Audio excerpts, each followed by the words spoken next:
What is going on, people? You know that sound, the Unfiltered band means yes, another episode of Unfiltered coming your way right here and right now. This one will officially go down in your scorecards, episode number 264. You could jump on board 24/7, 365. It is easy. Apple, Spotify, everywhere you get your podcast.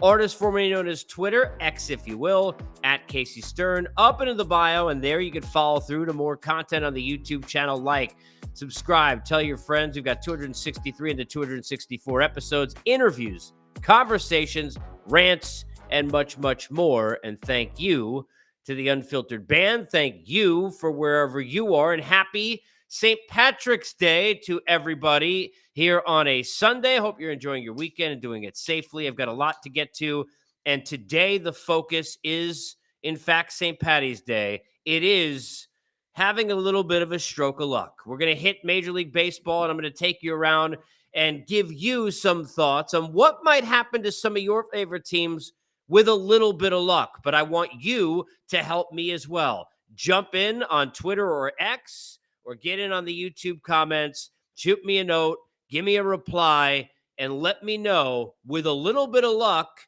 your team blank. And let me know what that luck is. We fill in the blanks because we, of course, are heavily here because of our good friends at BetOnline. They're your number one source for your sports betting. Latest odds, matchup reports, lines, baseball, basketball, boxing, golf. They got it all for you.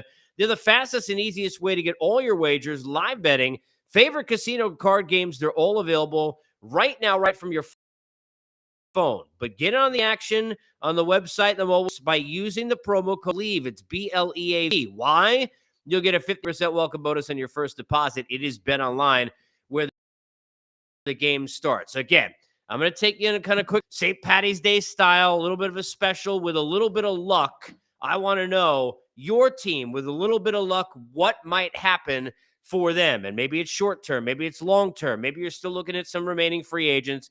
We'll get into all of that. Hit me up in the comments on YouTube or on Twitter and let me know your thoughts. Here we go with a little bit of luck.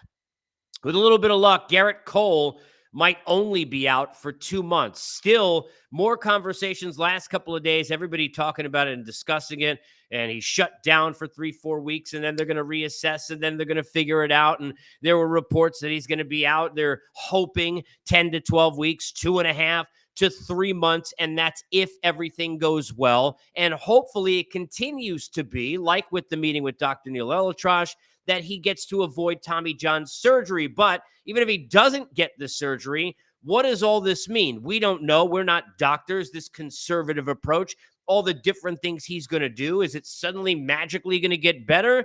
Speaking of St. Patrick's Day, maybe with a little luck, it will. But I think your best case scenario is that he's only out for the next couple of months. So then, is he back on the mound sitting there in June? Is he just kind of getting ready to go and you get him at the All-Star break? And are the Yankees still in contention for that? Yankee fans with a little bit of luck. Well, speaking of Yankee fans, they'd hope with a little bit of luck that maybe the Yankees would push that pedal, get on in it, and go after a Blake Snell, who is still a free agent. Blake Snell, with a little bit of luck, will sign before the season starts. And my gosh, tick, tick, tick, the time is ticking down. Astros seemingly a couple of days ago, the reports are, be hot to trot, and now maybe there's a difference in money, and that budging has not seemed to occur, at least based on what you read and hear around the league. That budging that Scott had to do, Scott Boras, of course, I'm referencing, with that Bellinger deal, where he had looked for 7-8 years, had to go down to 3 with the opt-outs. We haven't seen that yet with Blake Snell. If he continues to sit there and stand on that box and say, no, I am going to get $30-some-odd million a year for X amount of years, and that's just the way it is, regardless of your questions about inconsistency or not going deep into games and innings and all of that, and there's a lot of those questions, then we're not going to get any luck if that continues and if there's no budging, because I don't think seemingly Yankees, we know, Astros, we hear, or others are going to just acquiesce and jump in. So with a little bit of luck, Blake Snell signs before the season starts. With a little bit of luck, Jordan Montgomery goes back to the Texas Rangers. Look, I get there's ties with the Red Sox, and I'll get to them later in this thing. I get that there had, family reasons why it would make sense for him. And, there's been Zoom calls and there's been meetings and there's been interest.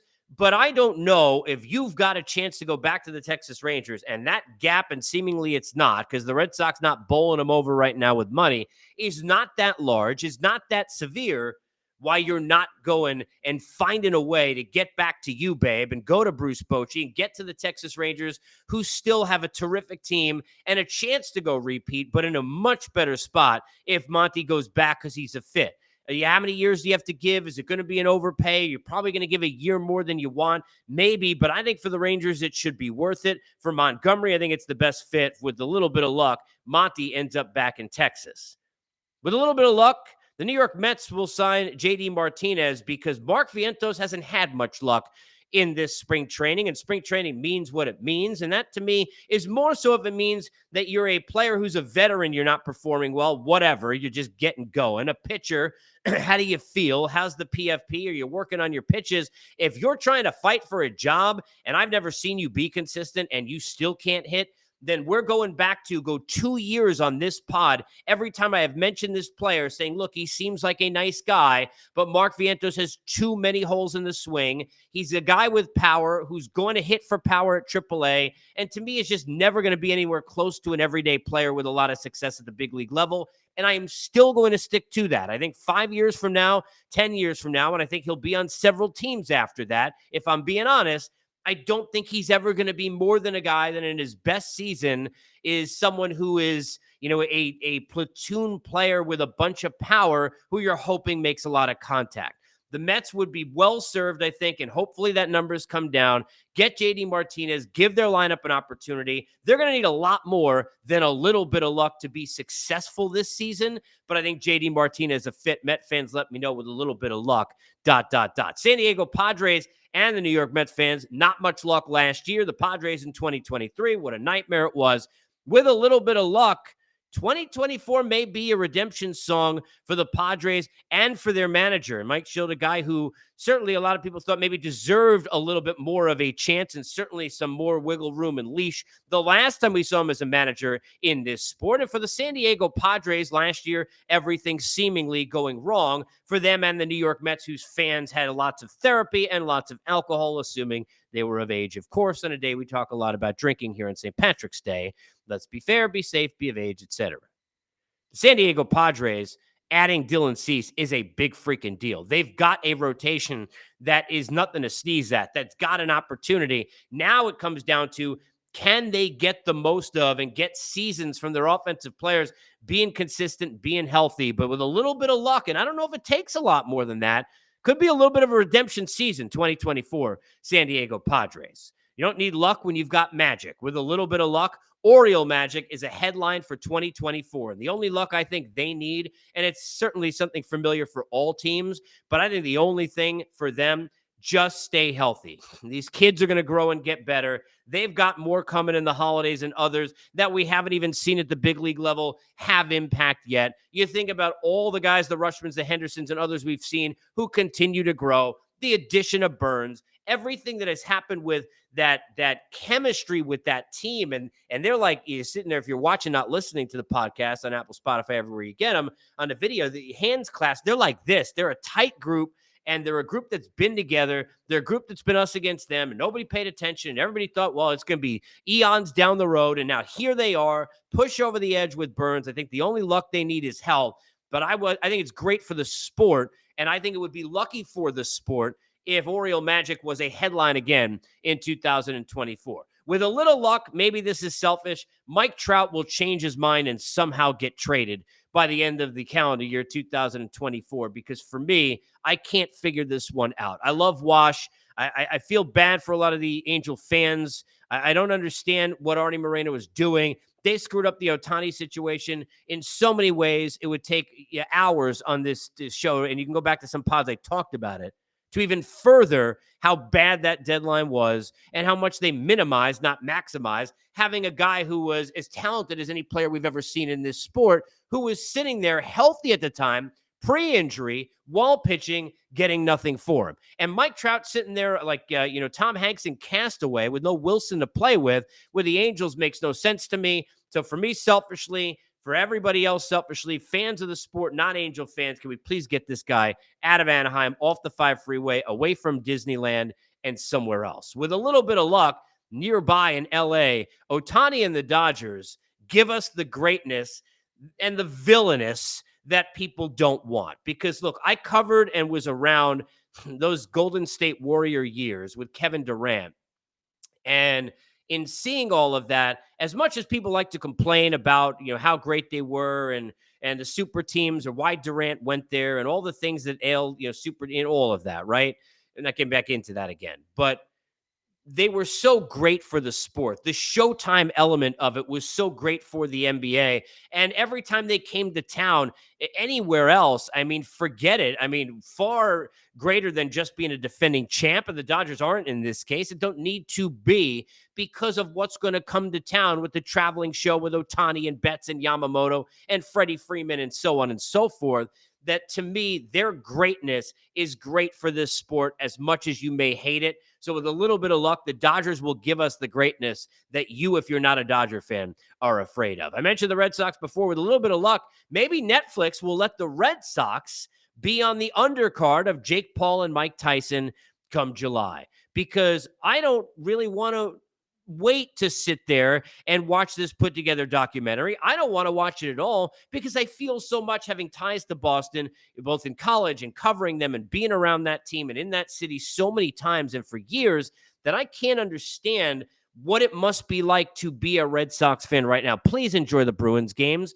Please try and get excited about, the fact that the Celtics, may not, I know you're afraid, blow this opportunity that they have sitting there atop the East and everything they've got in the NBA. And please don't worry about the Patriots and think about them much either. But the Red Sox, my gosh, the Netflix thing, the whole thing in Boston, no spending of money.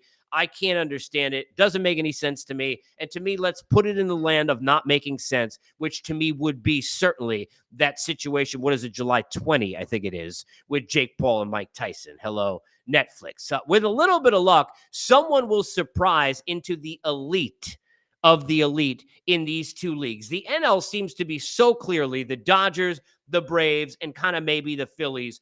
What are we going to get outside of that? Are you buying? And I'm not sure I am yet that the Diamondbacks are in that category. Are they sort of a good team-ish that needs to make a run, which is kind of how last year seemed to go for them in a lot of ways? Are you buying into anyone else in the National League, anyone from the Central in the topsy-turvy with what the Cubs are capable of, the Reds who continue to grow among some of these other teams? Because I'm not sure outside of Philadelphia that anybody buying anybody in that mix with the Atlanta Braves and the Los Angeles Dodgers. And in the American League, what? It's Rangers, it's Astros, clearly, it's Orioles, it's, I don't know, Yankees, let me know about Cole. It's, I don't know, I believe that the Jays can ...